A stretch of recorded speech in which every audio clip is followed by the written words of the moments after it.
नमस्कार, आप देख रहे हैं सी न्यूज़ भारत और मैं हूं ऋषभ सक्सेना। खबर खगड़िया से है, जहां 24 दिसंबर को सुबह 11 बजे कोशी कॉलेज मैदान खगड़िया में आयोजित जनसंवाद सभा में युवा उद्यमी और समाज सेवी निशिकांत सिन्हा ने अपने संबोधन से जनसमूह को प्रेरित किया। वहीं सभा में उपस्थित लोगों ने उनका गर्मजोशी से स्वागत किया और निशिकांत सिन्हा ने एक रोड शो भी आयोजित किया, जिससे उनकी लोकप्रियता का अंदाजा लगाया जा सकता है। जनसभा के मंच पर पूर्व मंत्री रेणु कुशवाहा, विजय कुशवाहा, नागमणि कुशवाहा, राघवेंद्र कुशवाहा और रेणुका सिंह भी उपस्थित रहे। वहीं निशिकांत सिन्हा ने अपने भाषण में बिहार की विशेषताओं और इसके विकास की संभावनाओं पर चर्चा की। उन्होंने कहा, ज्ञान, विज्ञान, अनुसंधान, कृषि और कला की धरती बिहार एक अद्भुत और विशाल प्रतिभा का खजाना है। इसके बावजूद यह राज्य अपनी पिछड़ी स्थिति के कारण अक्सर सिर्फ श्रम और प्रतिभा का आपूर्तिकर्ता राज्य बनकर रह गया है। यह स्थिति बदलनी चाहिए और हमें बदलनी होगी। उन्होंने बिहार को आत्मनिर्भर बनाने का संकल्प व्यक्त करते हुए कहा कि उनका उद्देश्य यह है कि हर हाथ में रोजगार हो, हर बच्चे को शिक्षा मिले और हर परिवार को सम्मान मिले। इसके साथ ही उन्होंने यह भी कहा कि आने वाले समय में उनकी कोशिश यह होगी कि हर प्रतिभाशाली व्यक्ति को पहचान कर उसे ऊंचाइयों तक पहुंचाया जाए। आइए जानते हैं इस पूरे कार्यक्रम में उन्होंने बिहार के उज्जवल भविष्य को लेकर क्या कुछ कहा। सबसे पहले तो मैं खगड़िया के धरती को मैं नमन करता हूं, जो 7 नदियों से घिरी हुई है। तो इस धरती के, इस पवन धरती को मैं प्रणाम करता हूं और नमन करता हूं। इस खगड़िया के पवन धरती ने बहुत सारे महान लोगों को जन्म दिया और हमारे समाज के, कुशवाहा समाज के पहला मुख्यमंत्री हमारे सतीश बाबू को देने का काम किया। तो मैं अपने दिल की गहराइयों से अपने सतीश बाबू को नमन करता हूं। और इस धरती ने रामविलास पासवान जैसे महान दलित नेताओं को भी जन्म दिया और साथ ही साथ हमारे झांसी की रानी जैसे नहीं डरने वाली और ना ही झुकने वाली हमारे गार्जियन रेणु कुशवाहा जैसे सफल नेत्री को भी जन्म दिया। और आज का इस अध्यक्षता को हमारे जो पिता तुल हमारे गार्जियन विजय बाबू हैं, उनको मैं प्रणाम करता हूं और रेणु कुशवाहा मैडम जी को भी मैं प्रणाम करता हूं। राघवेंद्र सर हमारे बड़े भाई, हमारे गार्जियन, उनको भी मैं प्रणाम करता हूं।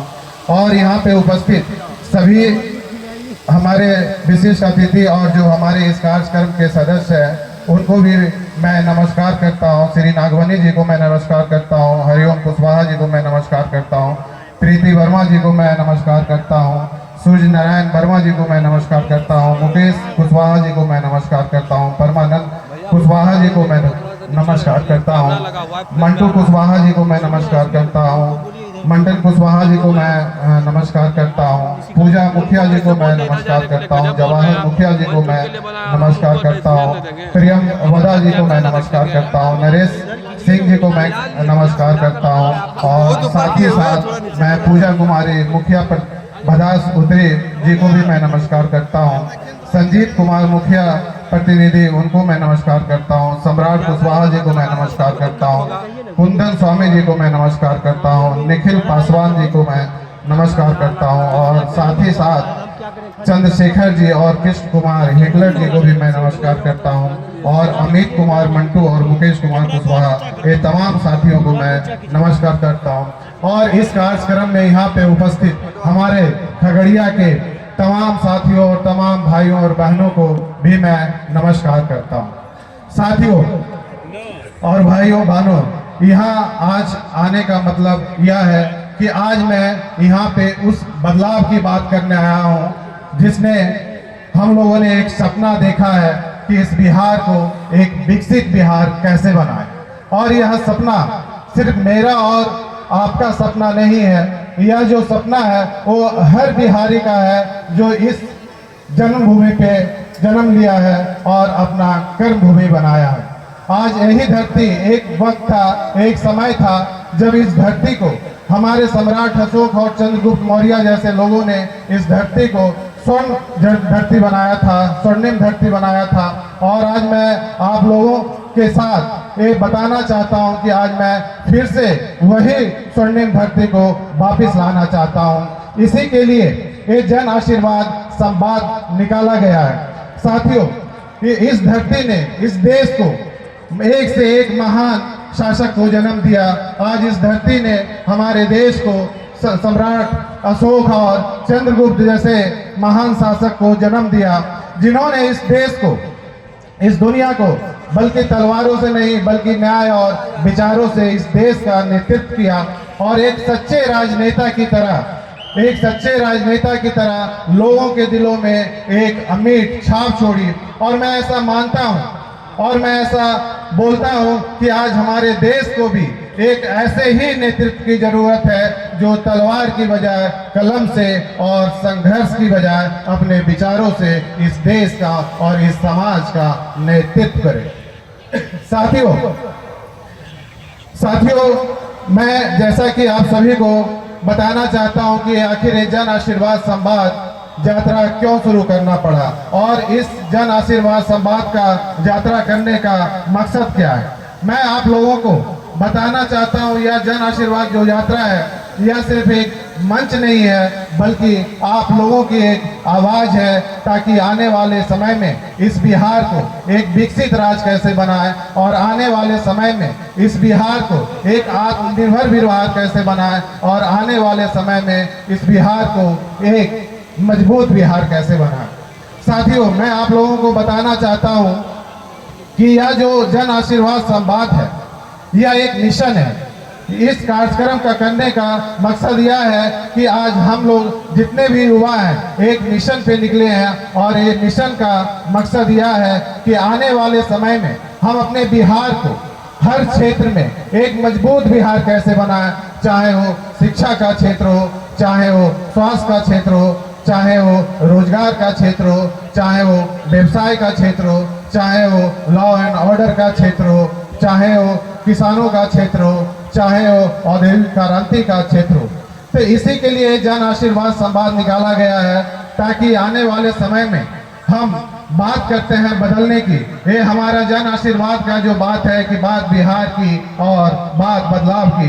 तो आखिर ये बदलाव कैसे आई? तो सबसे पहले तो हमें जितने भी युवा हैं हर युवा को अपनी सोच को बदलनी होगी ताकि आने वाले समय में हमारा बिहार एक विकसित बिहार बने। और सोच हम लोग कैसे बदलेंगे ताकि आने वाले समय में हमारा बिहार एक विकसित बिहार कैसे बने, इसके लिए हम लोगों को सभी को आज इकट्ठा होने की जरूरत है और इस जो अभियान है इस अभियान को एक साथ एकजुट होकर लड़ने की जरूरत है। यह जो मंच है ये सिर्फ एक मंच नहीं है बल्कि आज सभी युवा सभी लोगों की आवाज है और हर अभियान का हर लड़ाई का एक नायक होता है और आज जन आशीर्वाद का जो नायक है वो आप सभी लोग हैं। साथियों, इस लड़ाई में आप सभी को साथ देने की जरूरत है। ये इतनी लंबी लड़ाई है और इतनी बड़ी लड़ाई है क्योंकि आप लोगों के साथ के बिना यह लड़ाई संभव नहीं है। आप लोगों के आशीर्वाद के बिना यह लड़ाई नहीं संभव है। तो मैं चाहता हूं कि इस लड़ाई में आप लोग हमारा साथ दें और अपना आशीर्वाद दें। आज आप लोग मेरा इस लड़ाई में साथ देने के लिए तैयार है या नहीं है? तैयार देंगे ना? साथ देंगे ना? आप लोग तैयार है ना इस लड़ाई में? हाँ, तो साथियों, आज सच में बिहार में एक बदलाव का जब शासन था तो उनके शासन में किसी को डराया नहीं जाता था, उनके शासन में किसी को बांटा नहीं जाता था, उनके शासन में किसी को विकास से दूर नहीं रखा जाता था, उनके शासन में किसी के अधिकारों से दरकिनार नहीं किया जाता था। उनका जो शासन था वो समानता और न्याय पे आधारित था। लेकिन आज का शासन और आज का शासक क्या कर रहा है वो आप लोगों को भली भांति पता है। आखिर आज हमारे साथ ऐसा व्यवहार क्यों? आज इस राज के सत्ता में बैठे लोग हमें बांटने की कोशिश कर रहे हैं ताकि हम संगठित ना हो सके। हमें जातियों के आधार पर तोड़ा जा रहा है, हमें सामाजिक और आर्थिक रूप से कमजोर किया जा रहा है, हमें विकास मंच पर उपस्थित हैं। अभी आपने उनकी ओजस्पूर्ण वाणी सुनी।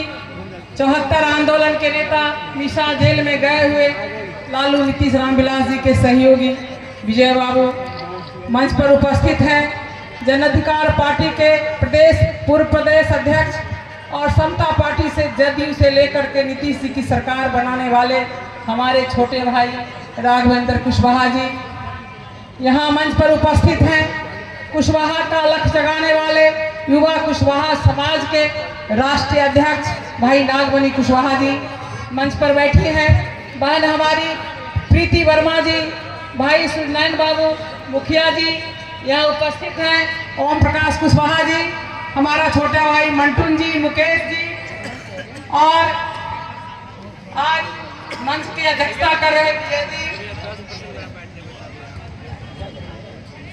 और मंच का बहुत ही सुचारू रूप से, बहुत ही क्रांतिकारी रूप से मंच का संचालन कर रहे हैं हमारा छोटा भाई संजय जी मंच पर उपस्थित है। हमारे चाचा लगेंगे रिश्ता में कृष्ण कुमार हिटलर जी, चंद्रशेखर जी मंच पर यहाँ उपस्थित हमारे सभी सम्मानित नेतागण और आप खगड़िया जिला के कोने कोने से आए हुए आदरणीय बुजुर्गन, माताओं, बहनों, नौजवान साथियों और पत्रकार बंधुओं।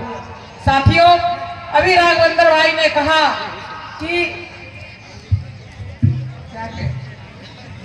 इन्होंने कहा कि तू जिंदा है तो जिंदगी के जीत पर यकीन कर, तू जिंदा है तो जिंदगी के जीत पर यकीन कर, है कहीं स्वर्ग तो उतार ला जमीन पर, उतार ला जमीन के।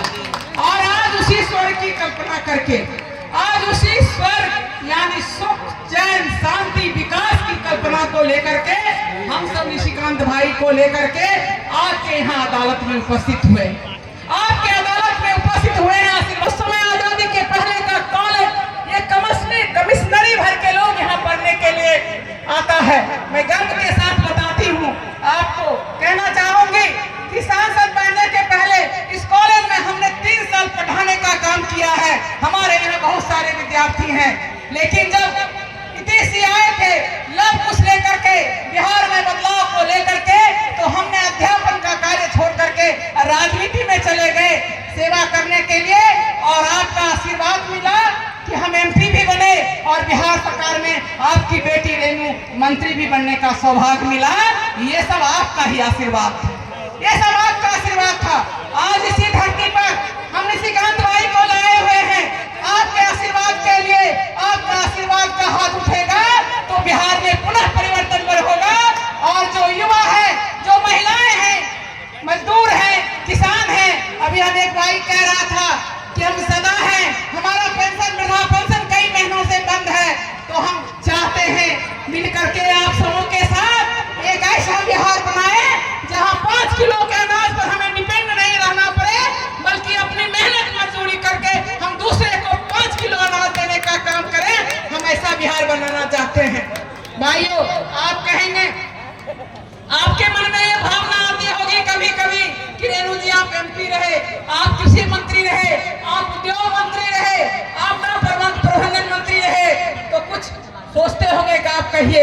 मैं अपनी बात बहुत चांदलाना बताना चाहूंगी, समय बहुत हो गया है। हम चाहते हैं भाई निशिकांत जी को सुनिए, इसीलिए हम कहना चाहते हैं जब कृषि मंत्री बने, MP बने, सरकार थी। खगड़िया से सी न्यूज संवाददाता उमर खान की रिपोर्ट। इस सभा ने एक बार फिर यह साबित कर दिया कि बिहार में परिवर्तन की एक लहर उठ रही है और यह समाज के हर वर्ग के लिए एक सुनहरा अवसर हो सकता है यदि सही दिशा में प्रयास किए जाएं तब। इस खबर में फिलहाल इतना ही। देश और दुनिया की तमाम खबरों के लिए आप देखते रहिए सी न्यूज भारत।